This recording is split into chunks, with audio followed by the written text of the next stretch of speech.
Hello everyone, welcome back to my channel. কেমন আছো তোমরা? আশা করি তোমরা সবাই খুব ভালো আছো। আমরাও কিন্তু খুবই ভালো আছি। আজ আমরা যাচ্ছি বকখালি। এই 25শে বৈশাখ রবি ঠাকুরের জন্মদিন। ছুটির জন্য আমরা দুজনে যাচ্ছি বকখালিতে। তো চলো কী কী হচ্ছে না হচ্ছে অবশ্যই তোমাদের সাথে শেয়ার করছি।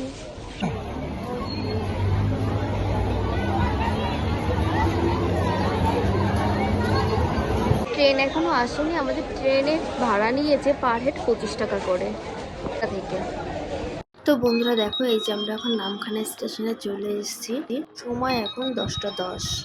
এদিকের এই নামখানা স্টেশনটা কিন্তু একদম লাস্ট স্টপেজ। এটা হচ্ছে আমাদের ট্রেন। তো চলো বন্ধুরা, আমরা এখন বাইরের দিকে যাচ্ছি।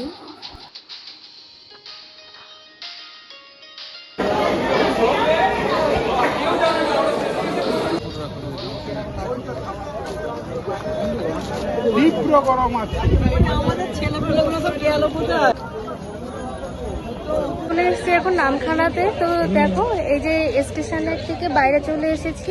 এখন আমরা অটো বা টোটো ধরবো। কি রোদ পড়েছে না, থাকা যাচ্ছে না। টোটোতে উঠে গেছি। শেয়ারের টোটোতে 60 টাকা করে পার হেড পড়ছে।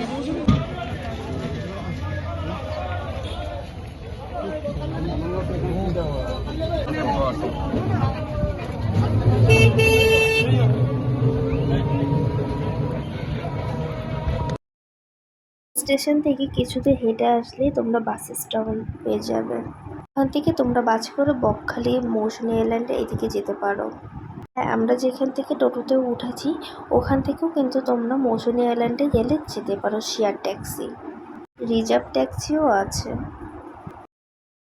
আর ওইদিকে দেখা যাচ্ছে ওটা কিন্তু নামখানা জেটি ঘাট।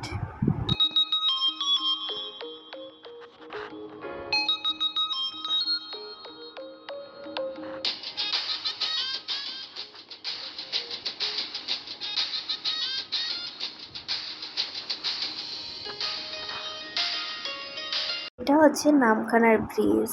এটা কিন্তু আগে ছিল না। আগে এদিকে আসতে গেলেও নদী পার হয়ে আসতে হতো, কিন্তু ব্রিজটা হওয়ার জন্য আমাদের খুবই উপকার হয়েছে।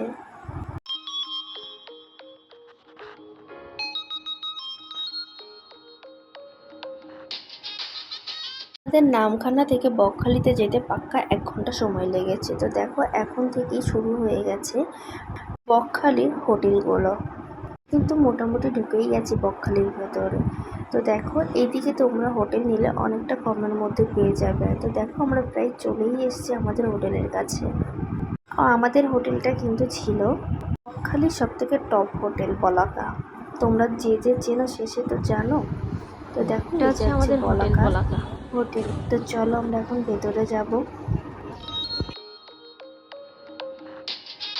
আমরা কিন্তু আগে থেকে রুম বুক করে নিয়েছিলাম।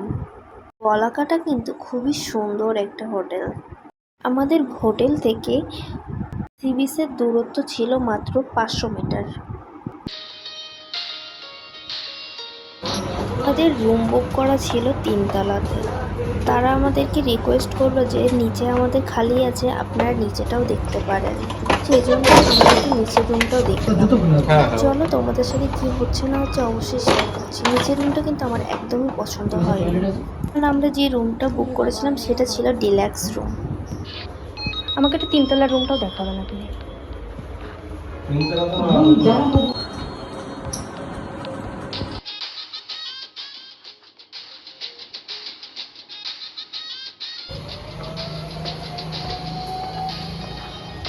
তিনতলাটা একদম টপে হওয়ার জন্য আমরা 2তলাতেই সেম একই ডিলাক্স রুমটা নিয়েছি।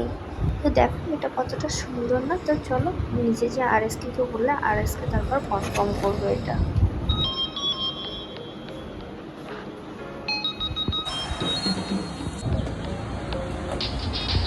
হ্যাঁ চলো। অনেক কিছু পরে আমাদের 3তলা বুকিং ছিল, আমরা সেটা 2তলায় শিফট করে নিয়েছি। আমরা চলে এসেছি ফার্স্ট ফ্লোরে। রুমের ভিউ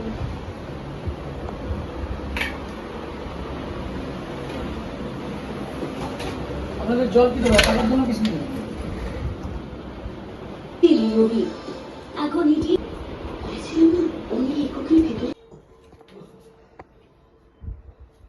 চলো আমরা একটু রুম টুরটা করে নিই। চলো বন্ধুরা, তোমরা দেখতে থাকো। আর এই ভিডিওটি আমি বেশি লেন্দি করছি না, এমনিতেই অনেকটা লেন্দি হয়ে গেছে। তো আমরা কিছুক্ষণ বাদে যাব সি বিচে। তো চলো ওখানে যেয়ে আমরা একটু স্নান টান করে আসি, তারপর তোমাদের সাথে দেখা হচ্ছে। ও হ্যাঁ, আমি ফোন নিয়ে যাব, কি করছি না করছি তোমাদের সাথে শেয়ার করব। আর এখানে কিন্তু প্রচণ্ড পরিমাণে গরমও পড়েছে। তোমরা চাইলে রুমে বসে খাবারও অর্ডার করতে পারো, এনাদের মেনু কার্ড আছে, তোমরা একটু পজ করে দেখে নিও। বাই দ্য ওয়ে, আমাদের রুম ভাড়া পড়েছিল 1800 টাকা। আমরা অনলাইন থেকে বুকিং করেছিলাম। আর তোমরা যদি এমনি এসে এখানে বুক করতে যাও তাহলে কিন্তু 3000 টাকা পড়বে। চলো নেক্সট ভিডিও দেখা এই যে আমরা হচ্ছে। দুজনে রেডি হয়ে গেছে, এখন আমরা যাচ্ছি সি বিচে। তো চলো, অবশ্যই কিন্তু জানাবে।